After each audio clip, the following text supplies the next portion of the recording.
3 لا تأخذهن حتى تسأل عنهن: العسل والدين والزوجة.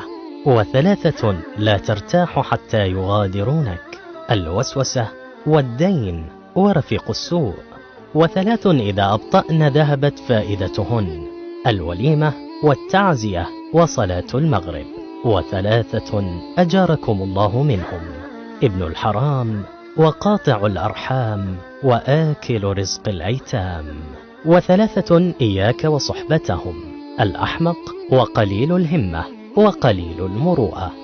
3 لا تستمع إليهم: الكذاب والنمام وشاهد الزور.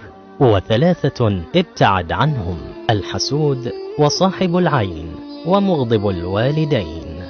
3 لا تهدم آراءهم: المحافظ على صلاته والجواد الكريم ومرضي الوالدين.